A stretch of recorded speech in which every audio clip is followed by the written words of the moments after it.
इससे ज्यादा प्रिय मानी जाती है पत्नियों को कि पति 2-4 दिन चला जाए, कहीं मर जाए कोई, लेकिन वो अगर वो नहीं आई घर में तो उस स्त्री की हालत खराब हो जाती है, काम सारा उसके सिर पे आता है। उसकी बड़ी महिमा है भाई, बहुत महिमा है। अब इसका दूसरा पक्ष गौर कीजिए, जो घर में काम करने वाली महिलाएं हैं उनकी उम्र भी आमतौर पर 20, 25, 30 के बीच में ही होती है। बहुत बूढ़ी महिलाओं से तो ये काम कोई करवाना नहीं चाहेगा। वो जो महिला इसके घर में आके काम कर रही है, इसके छोटे बच्चे को पाल रही है, क्योंकि ये मैनेज नहीं कर पा रही है, उसका काम क्या है? उस बच्चे को पालने में मदद करना। अगर ये ऑफिस गई है तो उस समय संभालना, अगर है भी तो सहायता करना। इस औरत का भी बच्चा उतना ही छोटा है, ये उसको छोड़ के आई है। क्यों छोड़ के आई है? क्योंकि पैसे होंगे तो उसको खाना खिला पाएगी, वरना खाना भी नहीं खिला पाएगी। और मूल्य खिलाने से पहले जरूरी क्या है? खाना खिलाना। तो खाना कैसे खिलाए उसको? वही औरत है। वो अपने घर से आती है 10-12 घंटे के लिए अमीर घर में, इस बच्चे को 2 माताएं मिल जाती हैं। थोड़ा मूल्य उसने थोड़ा सा सिखा दिया, मूल्य ठीक ठाक मूल्य बोध बन गया उसका, सिखाने के लिए कई लोग उसके आसपास हैं। और इसका गरीब बच्चा, 1 या 2 बच्चे, वो घर में अकेले हैं क्योंकि उनकी माँ खाना कमाने गई है। इन बच्चों को माँ का प्यार नहीं मिलेगा, और जॉन बॉल भी कहेगा कि जिसको माँ का प्यार नहीं मिलेगा उसके अपराधी बनने की संभावना ज्यादा है। और यदि ये बच्चा सरकारी स्कूल के माहौल में, जहां पढ़ने को भी ठीक से नहीं मिला, और 11, 12, 13 की उम्र तक आते आते खराब व्यवहार करने लगा, छोटे मोटे अपराध करने लगा 14, 15 की उम्र में, और उसके बाद रसूखदार लोग क्या कहेंगे? ये लोग होते ही ऐसे हैं।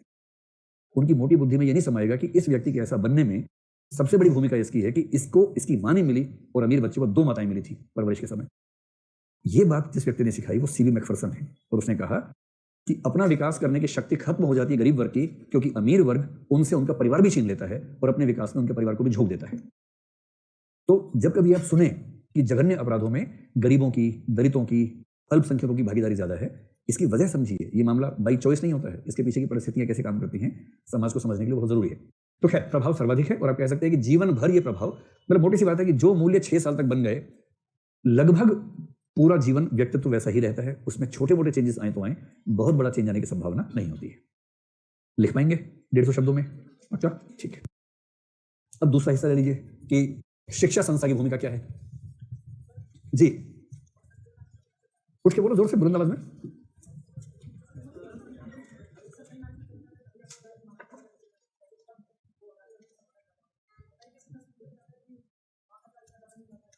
हाँ, ये भी है कि माँ का प्यार ज्यादा मिले तो भी दिक्कत है, बच्चा बिगड़ जाता है लाड़ प्यार से। हाँ, वो तो है, तो माँ को समझदार भी तो होना चाहिए। मतलब माँ थोड़ी समझदार भी हो, खाली प्यार मोहब्बत करने वाली ना हो। और माताओं को गलत फहमी है कि बहुत प्यार करती है। अकेले में देखिए कभी, जब बच्चे साथ अकेले में होती है ना, तब देखिए उनका व्यवहार, पूरा दिन का हिसाब पूरा कर लेती है वहां पर। ये बात ठीक है, माँ हो या बाप हो, अगर ज्यादा लाड़ प्यार करेंगे तो बच्चा बिगड़ेगा, वो तो है ही। उसमें माँ की भूमिका क्या है? बाप की भी होती है। पहला बच्चा होता है प्रयोगशाला, उसमें सारे एक्सपेरिमेंट्स होते हैं।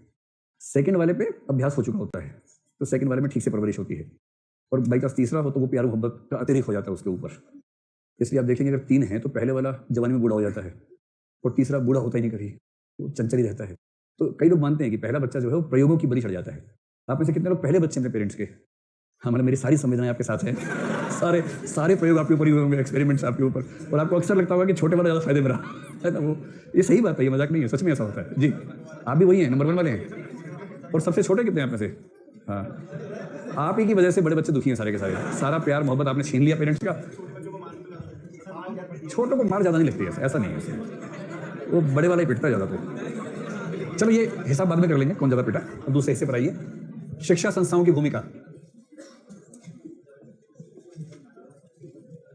जी,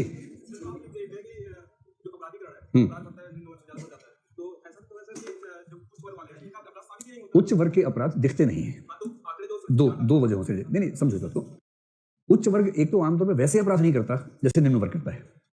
उच्च वर्ग के अपराध को बोलते हैं क्राइम्स विदाउट विक्टिम्स, या व्हाइट कॉलर क्राइम। वो क्या करेगा? वो धोखाधड़ी करेगा, नीरव मोदी की तरह से। अच्छा, नीरव मोदी ने जो अपराध किया उसकी चोट किसे लगी हमें पता नहीं, लगी हम सबको ही है, पर उसका विक्टिम नजर नहीं आएगा आपको। करप्शन कर लेगा, करप्शन से किसको नुकसान हुआ नजर नहीं आएगा। तो क्राइम्स ऑफ द पावरफुल नाम से एक सिद्धांत है पूरा, उनको बोलते हैं क्राइम्स विदाउट विक्टिम्स। दिखेंगे नहीं आपको, जो शिकार है उनके दिखेंगे नहीं, क्योंकि उनके अपराध सिविल प्रकृति के दिखते हैं। साबित नहीं हो तो सेकेंडरी बात है। वो अमीर आदमी गली में चाकू लेके किसी का हत्या कर देगा ऐसा नहीं दिखेगा, वो करवाएगा पैसे देके, करेगा नहीं। रेयर